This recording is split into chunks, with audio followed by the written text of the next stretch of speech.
días. Bueno, como me han presentado, mi nombre es José Selvi. Yo, soy natural de aquí de Valencia. Llevo años dedicándome a esto de la industria de la ciberseguridad. Ya de hace unos años para acá trabajando con empresas multinacionales. En la actualidad trabajo en una empresa multinacional de origen británico que se llama NCC Group.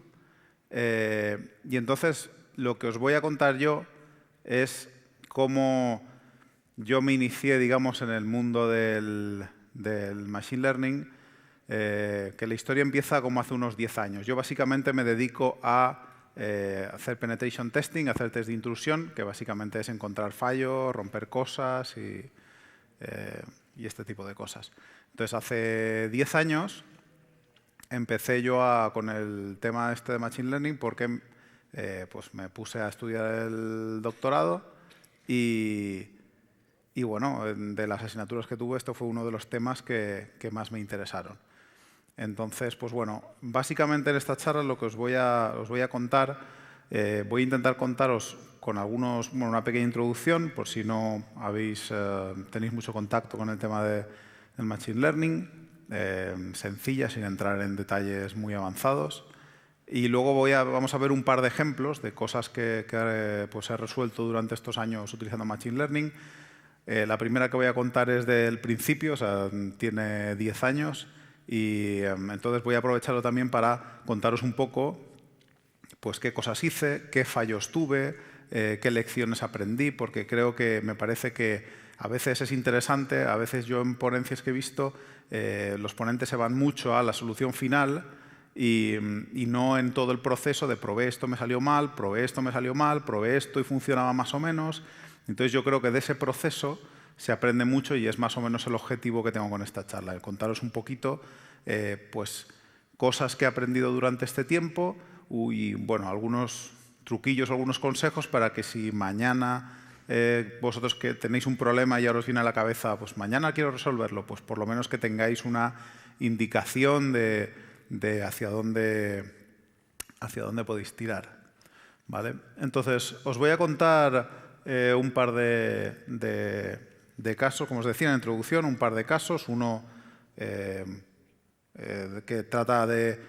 Bueno, ahora cuando entremos en detalle os iré contando. Luego al final pues os voy a contar algunas lecciones aprendidas de este tiempo y al final pues las preguntas. ¿Vale?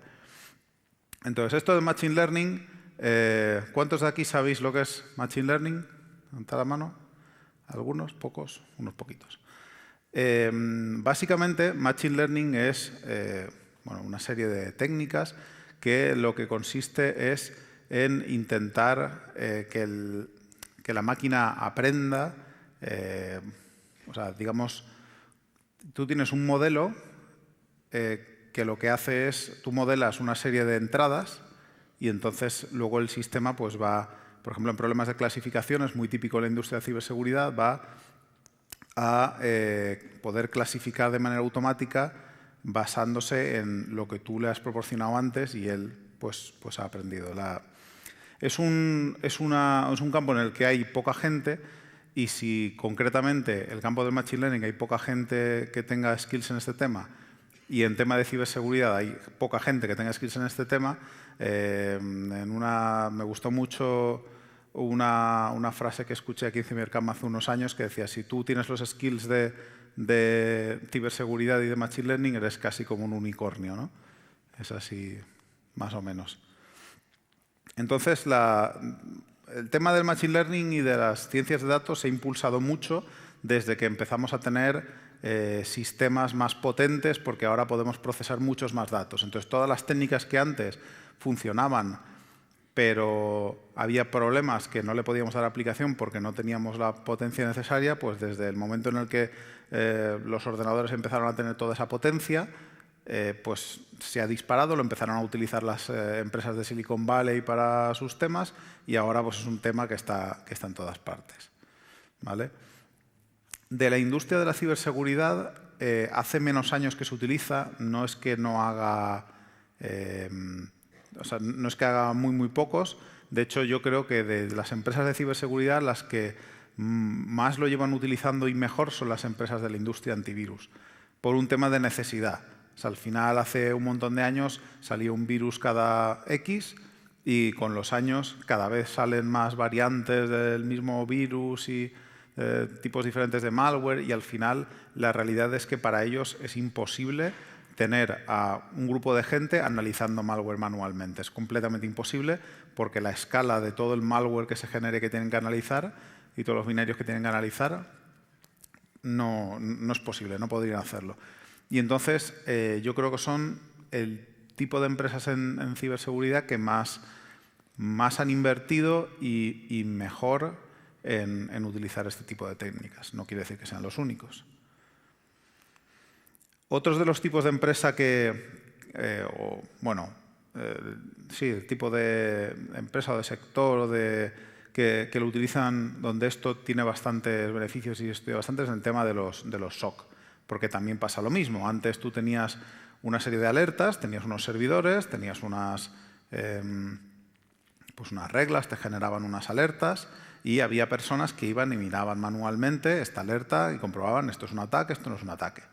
¿Vale? Eso cada vez ahora, antes a ese servidor conectaban, me lo invento, 1000 personas al día. Ahora en ese mismo servicio se conectan millones de personas al día.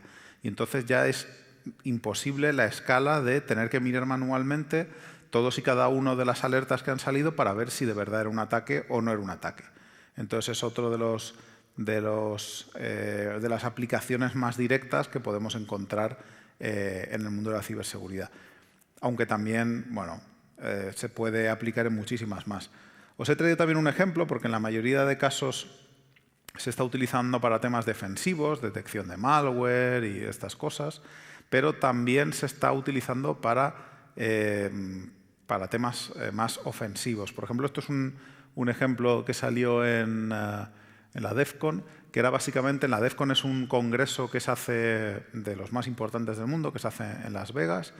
Y entonces ahí hay un concurso en el que hay equipos de personas que se intentan, digamos, se atacan entre ellos. Tienen unos servidores que tienen que defender, que tienen unas vulnerabilidades que ellos no conocen. Entonces tienen que detectar sus propias vulnerabilidades y evitar que los otros las exploten y ganen control de sus servidores. Y ellos a su vez tienen que hacer lo mismo con los demás. Y en base a cuántos servidores ganas el control, digamos, cada equipo va ganando puntos. Pues todo esto se montó un reto en el que básicamente esto hace unos años ya, en el que este mismo concurso, digamos, o un concurso similar, lo hacían máquinas. O sea, directamente eran máquinas las que buscaban los fallos, las que intentaban explotar los fallos de los otros servidores y que intentaban parchear los suyos. ¿Vale? Entonces había un concurso en el que pues, había personas que habían diseñado diferentes sistemas y ellos eran los que hacían en el concurso. La máquina era la que concursaba, digamos, no el equipo de humanos. ¿Vale? ¿Qué es lo que pasa con esto? Que yo también en todo este tiempo he visto que el tema de Machine Learning se ha convertido como la palabra de moda. Entonces ahora todo tiene que tener Machine Learning. Entonces tienes ahí, y la palabra de Next Generation, lo que sea, ya en todas partes la tienes. O sea, no hay producto. Si un producto no tiene un Next Generation y no tiene Machine Learning, es que es una mierda. Básicamente es lo que estamos viendo. Entonces, también hay mucha obsesión con quererle meter a todo Machine Learning. Luego veremos también que el Machine Learning es muy potente, pero no sirve para todo y hay que usarlo bien. Yo, por ejemplo, me he encontrado en este tiempo cosas como. Estas son frases reales que yo me he encontrado hablando con gente que decía, por ejemplo, comentando algo y entonces metemos las reglas de detección al Machine Learning. Y entonces dices, a ver, si Machine Learning no le tienes que pasar ninguna regla, él te tiene que decir cuáles son las reglas, como quien dice. Él es el que tiene que aprender. Si tú le pasas las reglas, no está aprendiendo él, está haciendo lo que tú le dices. Pero lo dicen. O, por ejemplo, otros casos en los que en un producto te dice, no, esto tiene Machine Learning, pero al final lo que pasa es que el Machine Learning que tienen no funciona nada bien, y entonces lo que hacen es meterle una heurística, varios temas heurísticos, y le meten un peso a cada cosa. Entonces resulta que ellos te dicen que usan Machine Learning, pero al final en realidad el resultado, lo que pesa más es la heurística que ellos han metido, pero dicen que tienen, de hecho dicen no, tienen Machine Learning, aunque en realidad no la están utilizando. O algunos casos en los que por utilizar Machine Learning, que veremos también algún ejemplo, solamente están utilizando una serie de pocas características. Y al final la potencia de Machine Learning está en que tú de un dato tienes que extraer muchas características y ahí es donde tienes la potencia de Machine Learning, porque es lo que nosotros con nuestra cabeza no podemos procesar. Si son solo unas pocas características, pues nuestra cabeza puede sacar la regla. No necesitamos una máquina que la saque por nosotros, esa regla. Entonces, cuando yo durante este tiempo he visto cualquiera de estas cosas, pues al final huele un poco mal el asunto. O sea, esto ya te dice que, bueno, sí, estos dicen que usan Machine Learning, pero a lo mejor no lo están usando tan bien, ¿vale? Entonces, yo os voy a hacer una explicación porque, claro, ni es esto, ni tampoco es que sea que haya que hacer una invocación, haya que sacar sangre de un cervatillo huérfano, ni nada de esto. Entonces, yo os voy a poner un ejemplo para que entendáis un poco cómo funciona esto del Machine Learning, que no es de la industria de la ciberseguridad, y luego seguiremos un poco. Entonces, por elegir a una persona cualquiera, lo hice así al azar, una persona conocida. ¿Esta persona sabéis quién es? Es posible, ¿no? Vale. ¿Cómo funciona nuestra cabeza? Yo os enseño estas fotos y entonces lo que ocurre en vuestra cabeza es que vosotros habéis visto muchas veces imágenes de esta persona. Entonces, en vuestra cabeza, a base de ver imágenes de esta persona, se ha creado una idea de qué es esta persona. O sea, cómo es esta persona, quién es esta persona. Es como aquello que decía los que estudiarais filosofía de Platón, del mundo inteligible y las ideas, pues al final lo que nosotros hacemos es, tenemos la percepción que hemos tenido en imágenes y nosotros creamos en nuestra cabeza una idea de quién es esta persona. Y una vez que tenemos esa idea, cuando recibimos nuevas imágenes de esta persona, nosotros utilizamos esa idea para ver si encaja o no encaja. Entonces nosotros sabemos, ¿esta es la misma persona que os he enseñado arriba? No es la misma persona. Vosotros lo sabéis porque no encaja con la idea que tenéis en la cabeza, el modelo que os habéis creado de esta persona. ¿Y esta es la misma persona? Y mira que no se parece, pero sabéis que es la misma persona, ¿vale? Porque vuestra cabeza no solo se queda con las imágenes, sino que ese modelo al final pretende, el aprendizaje incluye no solamente memorizar todo lo que veis, sino que sea capaz de extrapolar, no sé cómo explicarlo bien, vamos, cuando entran datos nuevos, que seas capaz de decir, vale, esto se parece a este, ¿vale? Entonces, básicamente, Machine Learning lo que consiste es en encontrar este modelo, esto de aquí, esta función, digamos que a nosotros nos va a decir si esto pertenece a esto o no, por decirlo así. Y este es el modelo un poquito más formal. Básicamente, en este caso, diferentes tipos de modelos, que son cuando se utiliza, habréis oído, pues esto, el cabecinos, el no sé qué, estos son los modelos, o sea, la manera en la que se construye esa idea que tenemos de ese dato. Entonces, básicamente, nosotros del dato que a nosotros nos dan, el proceso de Machine Learning es, primero, extraemos características y procesamos los datos. O sea, los datos, como veremos ahora, y veremos algunos casos en los que yo me equivoqué al hacerlo, tienen que estar adecuadamente preparados para el modelo que vamos a utilizar. Y luego vamos a utilizar el modelo. Y este modelo, normalmente lo que se hace en la mayoría de modelos es que se obtiene un modelo candidato, se calcula cómo de bueno o de malo es y se va modificando, haciéndolo cada vez un poquito mejor, hasta que el modelo se adapta bien a esos datos que teníamos, ¿vale? Esto es un ejemplillo de una manera de las que se puede hacer, en la que, por ejemplo, intentamos encontrar un modelo que se ajuste a esos datos, que veis ahí a la derecha, y entonces básicamente lo que se hace es se genera, pues si el modelo va a ser una línea, pues la línea tiene un par de parámetros, los ponemos al azar, eso nos da una línea cualquiera, calculamos el error con ese modelo, que será muy grande al principio, y entonces vamos ajustando esos parámetros de tal manera que en cada iteración que hacemos, el modelo que tenemos es mejor, hasta que al final llega un momento en el que es suficientemente bueno o durante varias iteraciones no hemos obtenido una gran mejora y decidimos parar. Y entonces ya tenemos, como veis, un modelo, que sería una función matemática, una línea en este caso, que se ajusta a los datos que tenemos. ya no necesitamos todos los datos, igual que no necesitamos todas las fotos que hemos visto de Cristiano Ronaldo en la cabeza para saber quién es. ¿Vale? Veréis en el tema del Machine Learning que hay como dos tipos diferentes. ¿Vale? Lo que veis a la derecha es una regresión, que es básicamente encontrar una función o un modelo que se ajusta a unos datos y se usa básicamente para predecir datos. Y el otro, que es el que más encontramos en la industria de la ciberseguridad, o el que más me he encontrado yo, es el de la clasificación, que básicamente lo que es yo tengo datos, tengo elementos de un tipo y de otro, y quiero encontrar una manera de que el sistema me diga estos son de este tipo, estos son de este otro tipo. Esto es malware, esto no es malware. Esto es un ataque, esto no es un ataque. ¿Vale? Entonces, vamos a ir con el primero de los ejemplos. El primero de los ejemplos, ya os digo, esto es de hace 10 años. Pero bueno, os voy a contar todos los pasos. Los primeros, si sabéis un poco de Machine Learning, lo veréis y diréis, menuda mierda, así no te va a funcionar. Efectivamente, no va a funcionar. Pero bueno, lo vamos a ir viendo cómo fue mejorando el tema. ¿Vale? Entonces, básicamente, tenía un amigo que me dejó datos de la empresa en la que trabajaba, tenía un sistema de detección de intrusiones y entonces tenía 7 meses de alertas. Y entonces en estas alertas habían salido 120.000 falsos positivos, es decir, alertas que habían salido que no eran ataques, y 700 ataques reales. ¿Vale? Es lo normal. Bueno, esto es algo bastante habitual, que hay muchos falsos positivos. En estos tipos de sistemas de detección, como no te quieres dejar nada sin detectar, al final las reglas y lo que intentan es detectar, prefieren detectar algo que no sea un ataque real que no detectar un ataque real. ¿Vale? Entonces, esto es más o menos el dato. El dato que yo tenía era esto, que era el trocito de texto, digamos, de la alerta del sistema de detección de intrusiones, que esto detectaba pues, determinados tipos de ataques.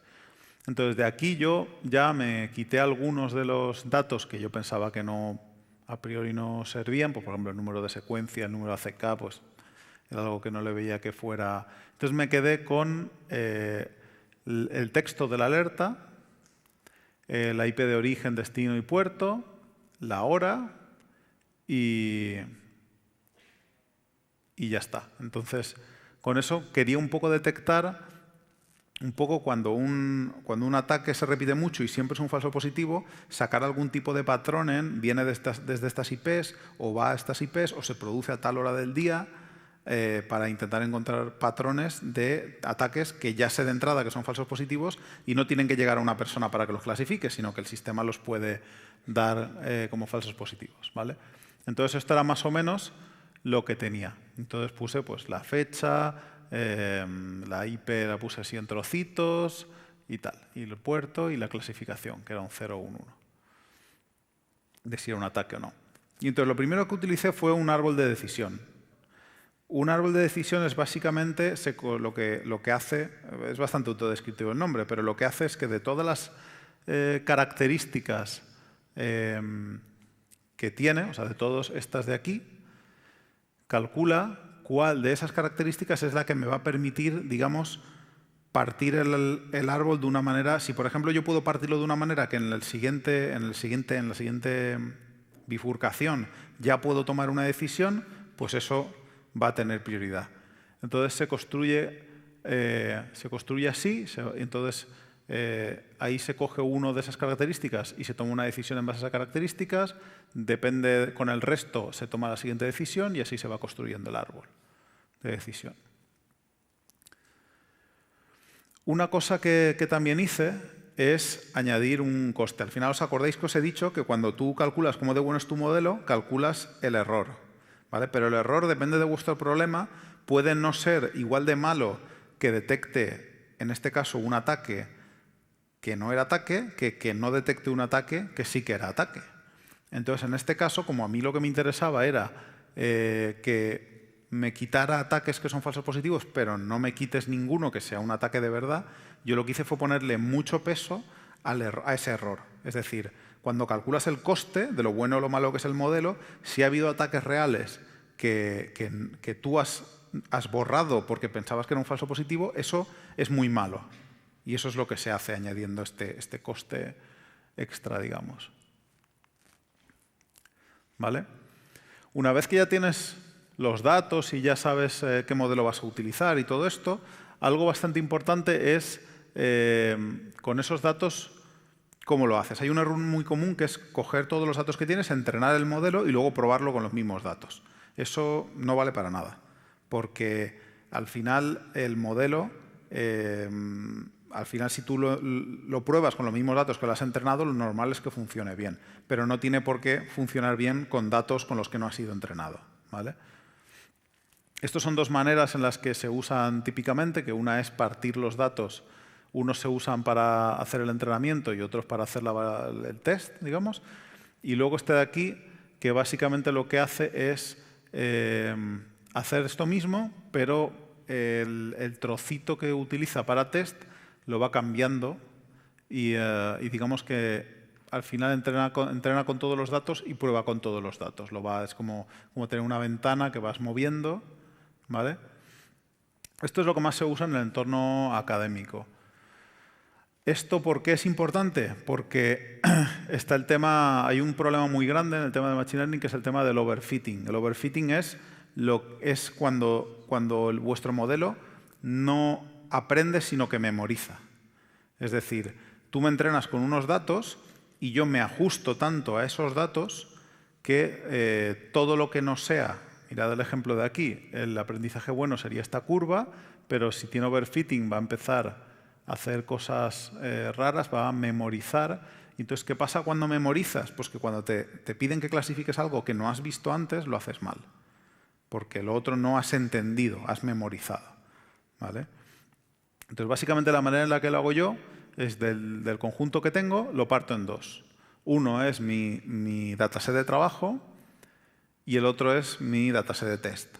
Y mi dataset de trabajo lo divido en training y en validación. Entonces, lo que hago es entrenar los modelos con el de training. De todos los modelos que he entrenado con el de validación, elijo el que veo que ha funcionado mejor, lo utilizo para elegir el modelo y luego para saber cómo de bueno es en realidad, uso el de test. Entonces, ¿qué veréis si de repente caéis en overfitting? ¿Qué es lo que veréis? Pues que vuestro modelo es muy bueno aquí y aquí es muy malo. Cuando pase eso, es que habéis caído en vuestro modelo, está haciendo overfitting. Está memorizando, no está entendiendo. Está simplemente memorizando y eso no es lo que queremos. Vale. Esto es como quedó el árbol. Luego hay una técnica de podado para que se quede más pequeño y tal, que quedó más o menos así. Pero esto cuando lo fui a probar no funcionó bien. ¿Por qué no funcionó bien? Pues primero porque tomaba decisiones un poco raras. Lo bueno que tienen los árboles de decisión, al contrario que otros tipos de modelos, como las redes neuronales y tal, es que es muy fácil ver, tú ves el árbol y ves qué decisiones está tomando. Y tú puedes ver si hay algunas decisiones que no tienen sentido.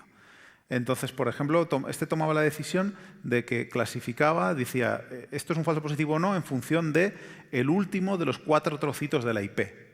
Y decías, eso no tiene sentido, porque dos IPs que comparten el último trocito, eso es por casualidad, pero no están relacionadas entre ellas, ¿vale? También tomaba decisiones muy raras cuando alguna de las entradas era muy diferente con lo que había sido entrenado. Porque al final con el árbol de decisión, si con unos datos concretos solo tienes un dato, digamos, y ese dato era un falso positivo, a lo mejor te da otro y en esa parte del espacio que el árbol ha partido, a lo mejor en realidad está muy lejos, pero por la manera en la que el árbol ha partido el espacio, cae dentro de la misma clasificación. Entonces, no funcionaba bien. Y, bueno, un problema que no es para el árbol de decisión era que tampoco normalicé los datos los cogí, se los pasé al árbol, y eso en la mayoría de modelos pues causa problemas. Y además que, en este caso concreto, acordaos que hablábamos de 120.000 falsos positivos contra 700 alertas, o sea, súper desbalanceado. Y entonces, con tipos de datos desbalanceados, pues suele haber problemas en muchos modelos. Pero en realidad es algo habitual en el mundo de la ciberseguridad. tener datos tan desbalanceados, porque son muchos falsos positivos, pocos ataques, muchos binarios. Aunque hay mucho malware, hay muchos más binarios que se generan que son buenos, en fin. Entonces lo que hice fue, vale, voy a pensar en escenarios similares en otros campos en los que ya hayan resuelto este problema. Y entonces me vino a la cabeza el de una central nuclear. ¿Cuántos datos creéis que tenemos de centrales nucleares que explotan? ¿Quién dice que muchos? ¿Quién dice que pocos? Pocos, ¿verdad? Porque explotan poco, por suerte, tocamos madera. Por suerte explotan pocas. Entonces, ¿qué es lo que utilizan, qué es lo que hacen para saber cuándo una central nuclear, digamos, o un sistema así de este estilo va a fallar? Pues lo que hacen es, como no tienen datos de cuándo falla, pero sí que tienen datos de cuándo funciona bien, lo que hacen es que utilizan los modelos que se llaman one class, una sola clase. Entonces, los digamos marginales, los que tenemos pocos datos, los ignoramos, y entonces lo que voy a hacer es modelar solo los datos que yo sé de lo que funciona bien, ¿vale? Y todo lo que no sea eso, voy a decir que es malo. Voy a decir que es el otro tipo. Entonces eso es lo que hice, me cargué los ataques reales, no me los cargué, en realidad lo que hice fue dejarlos para el grupo, para el dataset de test, para probar luego qué tal los clasificaba, pero para el entrenamiento no los utilicé.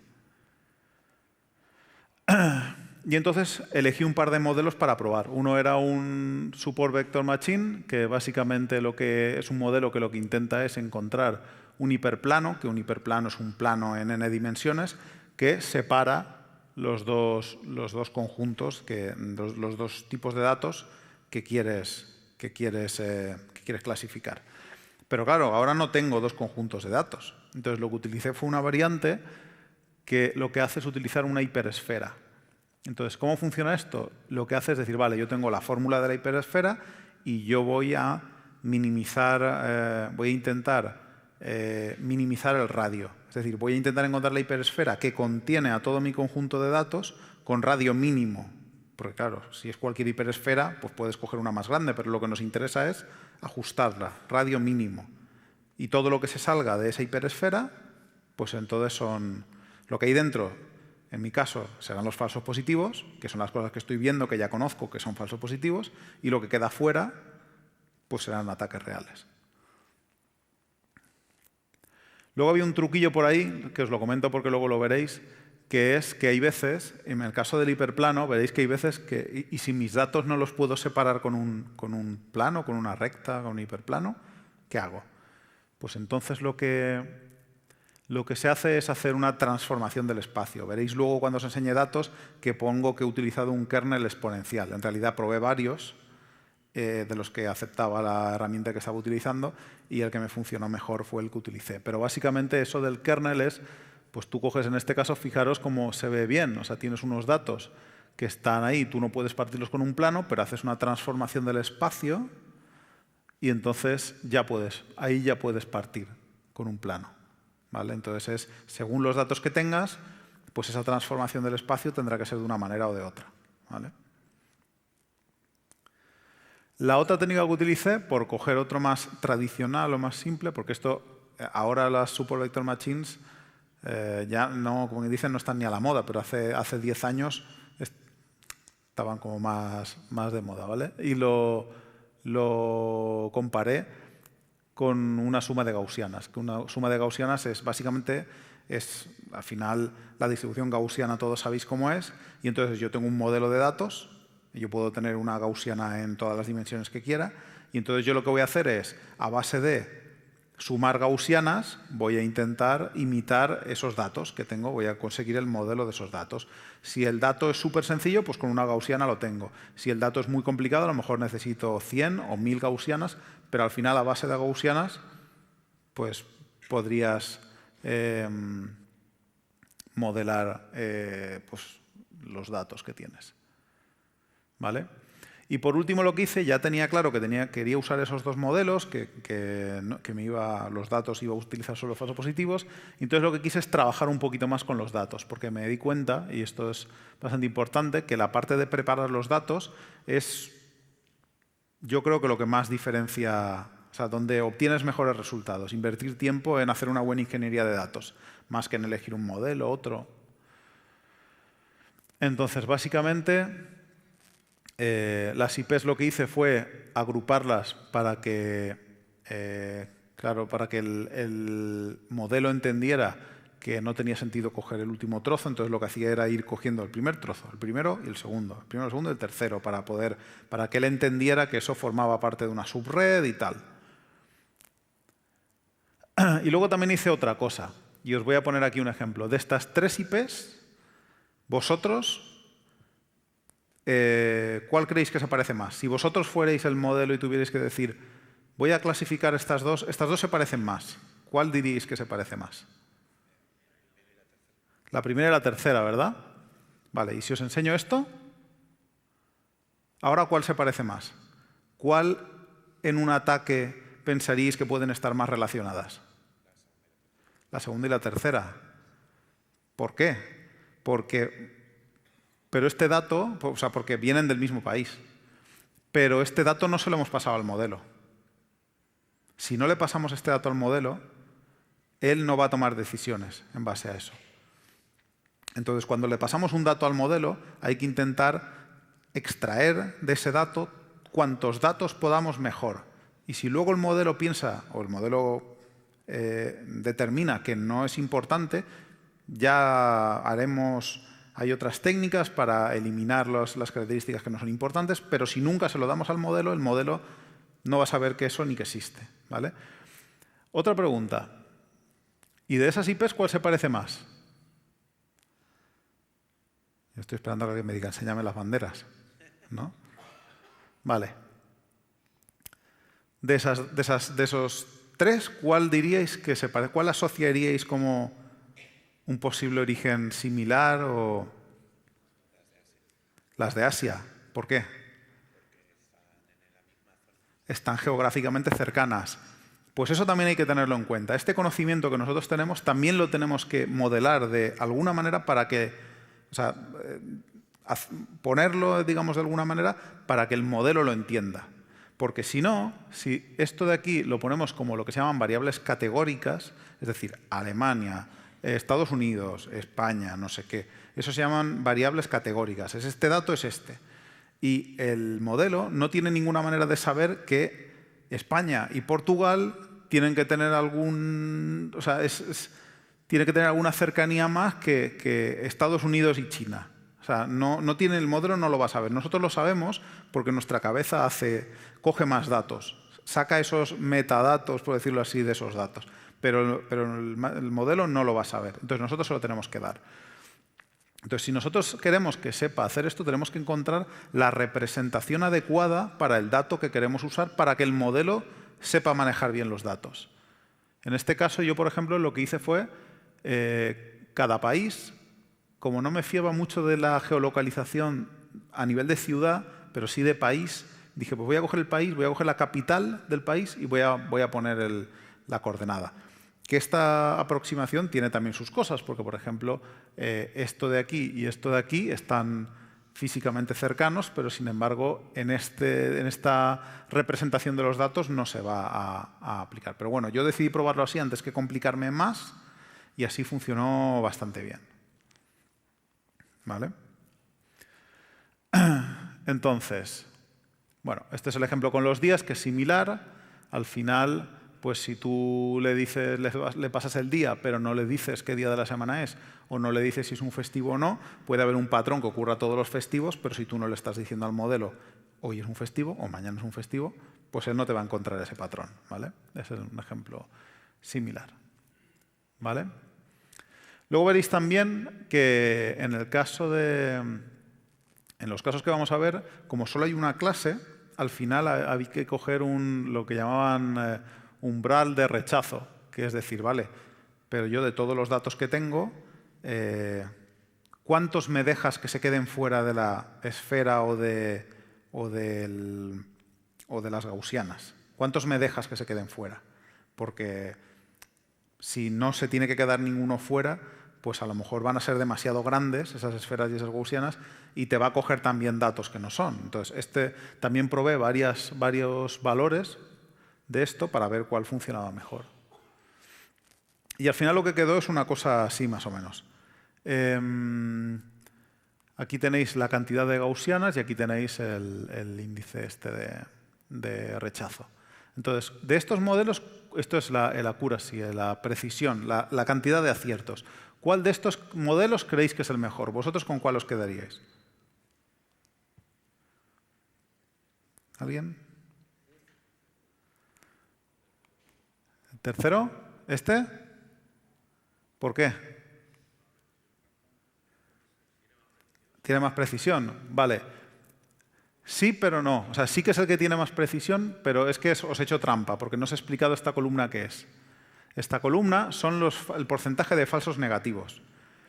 Tenéis que tener muy presente cuando estéis estudiando un problema, tener en la cabeza el problema todo el rato. Fijaros que si yo defino un modelo que dice esto es un ataque y siempre responde falso, teniendo 120.000 falsos positivos y 700 ataques reales, diciendo siempre que no es un ataque, voy a obtener un 99,44% de acierto. Entonces, claro, esto de aquí es la tasa de falsos negativos. Es decir, la cantidad de veces que yo un ataque real no lo detecto. Entonces, en este caso, para este problema, este es el dato que me vale. El accuracy da igual. Da igual. Al final, tú lo que quieres es no perder ningún ataque real y filtrar el máximo de falsos positivos posible. Pero si filtras un 70% de falsos positivos, ya es un buen resultado. No hace falta que llegues a un 90 y pico, pero es más importante no perder ninguno de estos. Entonces, lo que nosotros queremos, centrándonos en nuestro problema, es obtener aquí lo mínimo posible y aquí lo máximo posible, pero sobre todo aquí lo mínimo posible. Entonces, en este caso, los mejores serían estos. Este y este. ¿Vale? Esos dos, por decirlo así. ¿Vale? Y esto es al final como quedó poniendo también lo otro era con suma de gaussianas y este era con el SVM, one class, ¿vale? Que este al final salía... veréis que la accuracy sale diferente porque utilice datos diferentes y es normal que baje un poco. Siempre va a funcionar mejor con los datos con los que has entrenado que con los otros, claro, evidentemente. ¿Vale? Entonces, ¿qué problema tuve con esto? Con esto tuve un problema y fue que esto me dejó los datos un amigo y cuando yo fui le dije, ay, ahora esto lo voy a publicar. Esto nunca lo publiqué. Ahora esto lo voy a publicar. Y entonces dijo, ay, no, porque es que en la empresa me han dejado dejártelos, pero publicarlos no. Digo, ah. Y entonces me pasé mucho tiempo intentando encontrar empresas que me dieran datos para poder hacer esto y que me dejaran publicarlos. Y entonces eso... Pasó el tiempo y al final decidí dejarlo y hacer otra cosa. Porque vi que no...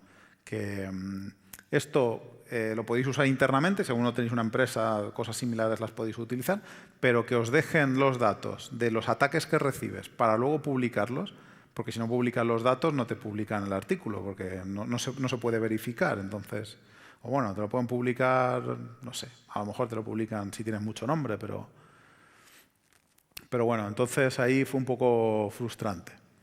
Y entonces vamos al segundo problema que vi, que fue, me fui a buscar algo, esta vez lo hice al revés. Dije, voy a mirar primero algo de lo que tenga datos públicos y luego lo miro, porque no me quiero llevar el mismo chafón otra vez. Entonces, básicamente, ¿cuántos de aquí sabéis algo de análisis de malware? ¿Poquito? Bueno, básicamente, por simplificarlo mucho, tenéis dos maneras de mirar lo que hace un malware, ¿vale? Estático o dinámico. Entonces, estático sería el equivalente a tú llegas ahí al coche, puedes abrir el capó, puedes mirarlo, puedes entrar, pero no lo puedes arrancar. O sea, tú puedes hacer lo que quieras con el coche, mirarlo por aquí, por allá, pero arrancarlo no. Y el dinámico sería, no, tú te vas a subir al coche, lo vas a arrancar y vas a darle una vuelta, ¿vale? Eso, digamos, serían los dos análisis y depende de si lo haces de una manera o de otra, el tipo de análisis que vas a hacer es diferente, ¿no? Entonces, al final, el malware es parecido. Tú puedes mirar el binario sin ejecutarlo o puedes ejecutarlo, ¿vale? Y el tipo de análisis es diferente. Yo me centré en la parte del tráfico DNS. Normalmente, la mayoría del malware que tenemos hoy en día se conecta en algún sitio, para hacer algo. Y entonces, muchas utilizan nombres de dominio generalmente, y existe una técnica que utilizan que se llama DGA, que es que, porque claro, antes lo que hacían era usan este nombre de dominio, y cuando un malware usaba este nombre de dominio, lo que hacían era que cuando se detectaba eso se ponía en una blacklist y entonces ya no podía conectar. Y entonces los malos lo que hicieron, dijeron, vale, pues ya no se van a conectar a un nombre de dominio. Voy a hacer que el malware genere el dominio basado en una semilla o en un sistema determinista que yo también conozco, entonces yo ya sé a qué dominio se va a conectar. Y si me lo bloqueas, ese malware mañana se va a conectar a otro dominio que yo voy a saber. Entonces eso dificulta un poco porque ahora los analistas de malware, cuando se enfrentan a familias de malware que utilizan esta técnica, lo que tienen que hacer es sacar por ingeniería inversa el algoritmo que genera esos dominios para bloquearlos todos o lo que sea, ¿vale? Entonces, me quise probar el problema de, vale, pues voy a ver si puedo detectar estos nombres, porque son raros, ¿no? O sea, en realidad, desde un punto de vista humano, es bastante sencillo ver que esos nombres de dominio no son normales, ¿vale? Entonces, ¿qué es lo que hice? Cogí datos de Alexa, cogí los datos buenos, que Alexa tiene una lista, el Alexa 1.000.000, cogí los datos de dominios que más se utilizan, y luego saqué de un repositorio de GitHub, era BudderJ o algo de eso, que, bueno, luego os lo enseñaré, lo tengo por ahí. Y entonces tenía una serie de ejemplos y códigos que él había extraído, o se habían extraído haciendo ingeniería inversa de estos algoritmos, y entonces pues me generé no sé cuántos nombres, de no sé cuántas familias diferentes que tenía, pues generé todos los que necesité, ¿vale? Había algún trabajo que habían hecho esto con una técnica que se llama Random Forest, que ahora os explicaré, que básicamente sacaba estas características. Era un trabajo de una persona llamada apellido Daluz, que entonces básicamente lo que hacía era extraer de ese nombre de dominio una serie de datos que se basaban pues, en el número de diferentes caracteres, número de dígitos partido en la longitud del nombre, una serie de información, digamos, de lo que era el propio texto del nombre de dominio, y luego una serie de datos de lo que era el tráfico DNS cuando tú pides la petición, el paquete en el que te viene y tal. Entonces, a mí me valían estos de aquí, pero no estos de aquí. Porque yo tenía los nombres de dominio, pero yo no estaba capturando esos... o sea, esta información yo no la había capturado. Y además había familias que ya no funcionaban y con lo cual ya no podía obtener esos datos. Entonces, lo que yo quise hacer es decir, vale, voy a probar si utilizando esto de aquí y añadiendo alguna cosa que a mí se me ocurra, consigo una clasificación tan buena como hacía esta persona utilizando estos de aquí. Porque, claro, estos de aquí es lo que os digo. Si una familia de malware ha dejado de ser utilizada, ya no puedo obtener esos datos, porque ya no va a haber comunicación DNS real. Entonces, al final, la cantidad de datos con los que puedes entrenar el modelo, pues, se reduce.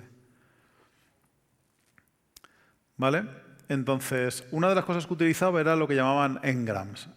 Engrams son, digamos, un engram de tamaño 2, por poner un ejemplo, es como si cogiéramos una ventanita de 2 elementos y la fuéramos desplazando. Entonces, esta palabra o este nombre de dominio tendría de engrams de tamaño 2 la F y la A, luego la C, luego CE, luego EB, ¿vale? Eso serían, desplazando esa ventana, sacaríamos todos los engrams de tamaño 2 y pueden ser, pues de tamaño 1 serían solo las letras, de tamaño 2 las parejas, de tamaño 3, pues así, ¿no?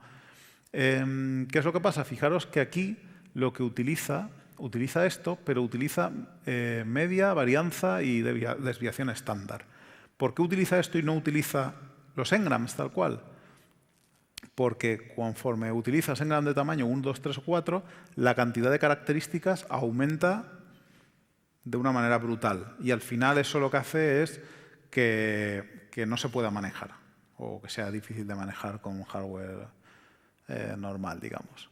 Entonces, por eso usa las estadísticas. Entonces, a mí se me ocurrió una idea. Y le digo, vale, pues voy a probar una cosa para intentar darle más información. Voy a coger y voy a, en vez de utilizar todo el alfabeto, voy a enmascararlo, por decirlo así, y voy a poner solamente consonantes, vocales, números, creo que era una N, ¿sí? Y símbolos. Entonces, lo que voy a hacer es generar otro nombre basado en este y utilizar los engrams de esto, ¿vale? De esta transformación. Entonces, esto, de cierto modo, mantiene parte de la información, mantiene parte de consonante, consonante, vocal, vocal, vocal, consonante, que al final pues, puede ser útil, ¿vale? Y la cantidad de características, como podéis, que esto necesita, pues es muy inferior a la que veíamos antes, ¿vale? Esto utilizó un random forest para esto, que es lo mismo que había utilizado Daluz, que básicamente un random forest es como un árbol de decisión, pero la característica que se elige no se elige, digamos, la mejor de todas, sino que se coge un subconjunto aleatorio y se coge la mejor para que, por eso es random, para que no sean todos los árboles iguales. Y luego lo que se hace es un sistema de votación. Es decir, si yo tengo 100 árboles, pues si 98 dicen que esto es de un tipo y 2 dicen que es del otro, pues yo digo que es de lo que dicen 98. ¿Vale? Y esto es más o menos lo que salía bastante bien, utilizando solo los engrams de tamaño 1, 2, 3 y 4. En todos los casos salía bastante bien. Pero yo quería... claro, aquí lo estaba haciendo por partes, los de 1, los de 2, los de 3 o los de 4. Pero digo, claro, pero a lo mejor cogiendo unos cuantos, unos de 2, otros de 3, otros de 1, consigo mejores resultados. Entonces utilizo una técnica que se llama Boruta. Esta técnica Boruta básicamente lo que consiste en coger y crear yo artificialmente datos aleatorios y los pongo ahí. Los meto en el random forest, igual que los demás, y los random forest, una de las características que tienen es que te hagan la importancia de las características. Entonces, sacando la importancia, al final estos rojos que veis por aquí son los aleatorios.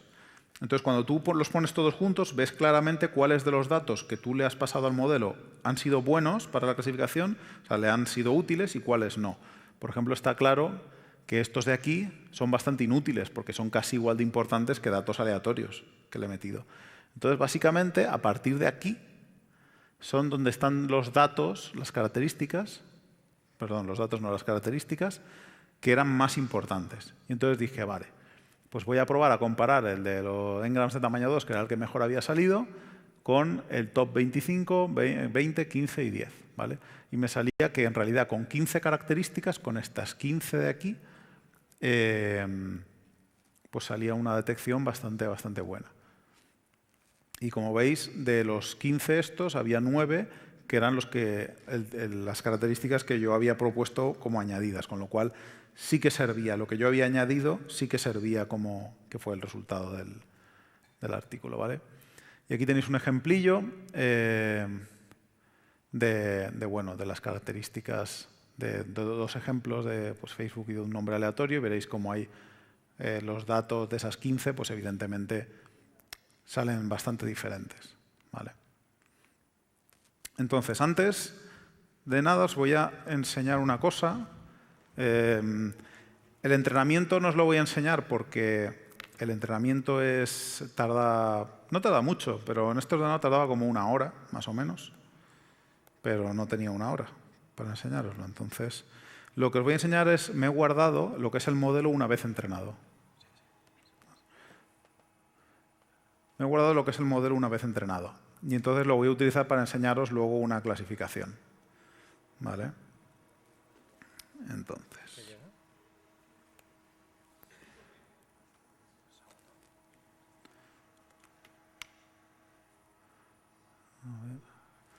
Entonces, id pensando, porque yo tengo una lista de nombres para probar.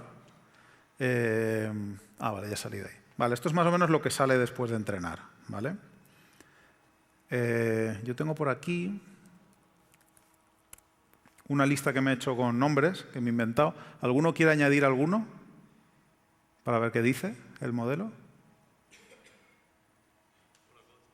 ¿Cómo? Forocoche. ¿Cómo es? ¿.com o .es? ¿Com?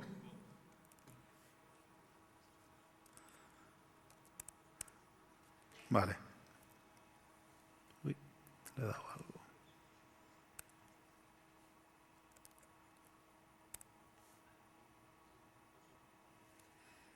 Vale, espérate.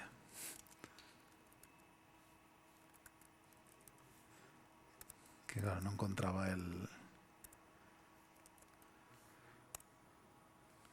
modelo. Vale. Pues básicamente eso es lo que sale, lo que dice lo que dice una vez entrenado, así es como lo clasifica. No sé si se ve, ¿no? Se ve bien. ¿Vale? Entonces, básicamente, así es como lo clasifica el asunto. De malware, pero generado con DGA. Dámelo si quieres, pero yo lo he entrenado, lo probamos si quieres, pero yo lo he entrenado con DGAs. O sea, si no es DGA, probablemente no lo detecte.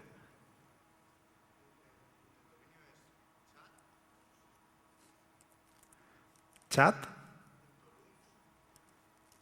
Luns. Punto. AT. ¿Así?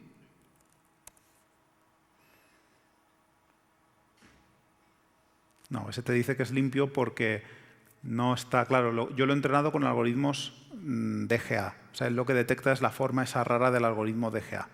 Entonces, esto en realidad no tiene una forma rara.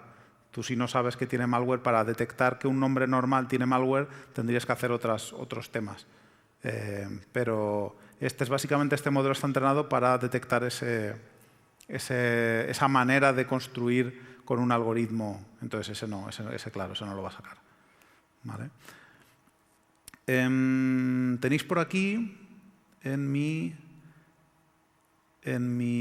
GitHub y en Docker Hub, tenéis... Está puesto en un Docker. O sea, esto podéis hacer Docker, pool, no sé qué, y os lo podéis bajar. Están los datos, o sea, los datos... Uy, no tengo ese internet. Bueno, los datos están ahí y está todo ahí. O sea, que eso lo podéis hacer perfectamente. Vale, entonces rápidamente, lecciones aprendidas, que nos quedamos sin tiempo. ¿Qué cosas he aprendido yo en este tiempo? Primero, centrarme en el problema. Es decir, esto de, pues el accuracy es así y tal, a lo mejor el accuracy te da igual, ¿vale? Hay que centrarse en el problema y a lo mejor te obsesionas porque dices, es que solo me ha salido un 70%. Pues es que a lo mejor un 70% de accuracy es bueno para tu problema. Es mejor que lo que tienes ahora. Entonces hay que centrarse en el problema que queremos resolver. Segundo, invertir tiempo en la extracción de características. Es súper importante. Y al final, si solo extraemos 3 o 4 tonterías, digamos, que nosotros, o sea, si intoxicamos al modelo con lo que nosotros pensamos que él tiene que decidir, al final es como si le pusiéramos unas orejeras de estas y que lo vamos a llevar, al final va a sacar lo que nosotros queremos que saque, pero entonces no estamos aprovechando para lo que vale estas técnicas. Estas técnicas son para que ellos nos digan, nos encuentren, digamos, patrones donde nosotros no sabemos sacarlos, porque hay muchas características o lo que sea. A mí me encanta Machine Learning, es súper potente, os animo a usarlo, pero no siempre. No siempre es la mejor solución a todo. Por ejemplo, si en este caso solamente vais a utilizar estas 4 características, hacéis 3 ifs y os va a funcionar mejor. Porque son muy pocas características. Vosotros podéis sacar el patrón con esas características. ¿Vale? Meterle todo el overload, digamos, de utilizar una técnica de Machine Learning no tiene sentido. Entonces, si lo usamos, lo usamos. Y si no, no lo usamos. Hay otras alternativas. Pero no siempre es la mejor solución solo porque esté de moda y sea una palabra así bien. Preparar los datos muy bien para el modelo. ¿Vale? Lo que hablábamos de sacar el país, sacar las coordenadas, todas estas cosas ayudan al modelo. ¿Vale? Entonces hay que dejarlo preparadito para que el modelo utilice bien los datos. ¿Vale? Intentar ver lo más sencillo posible. Si os fijáis antes, el modelo del primer ejemplo que os he puesto, el SVM es como más complejo que la suma de gaussianas y, sin embargo, la suma de gaussianas funcionaba muy bien. Hay gente que se va directamente, todo lo resuelve con una red neuronal. Enseguida coge la red neuronal, se la saca, la red neuronal, y lo soluciona. Pero las redes neuronales son muy complejas y tienen otros problemas. A lo mejor hay modelos mucho más sencillos que hacen el papel. Entonces, intentar mantenerse lo más simple que sea posible. No os frustréis. ¿Cuántos perritos había ahí? Más o menos la mitad. Unos 8, 9 y medio, ¿no? Vale. Al final no os frustréis con que ay, es que tengo un nombre que no me lo detecta. O sea, yo no os lo he enseñado, pero el nombre de mi empresa lo detecta como malware. ¿Sabes? No os frustréis porque esto es así. O sea, no tiene que solucionarlo todo, es solo una capa. Va a haber más capas y eso. No os frustréis y, sobre todo, no os enfadéis aunque no os guste lo que salga en el Machine Learning, ¿vale? Porque hay casos de estos en los que pues, sale algo y la gente se enfada. Entonces, tampoco hay que enfadarse. Y hasta aquí hemos llegado. Si tenéis alguna pregunta, muchas gracias a todos.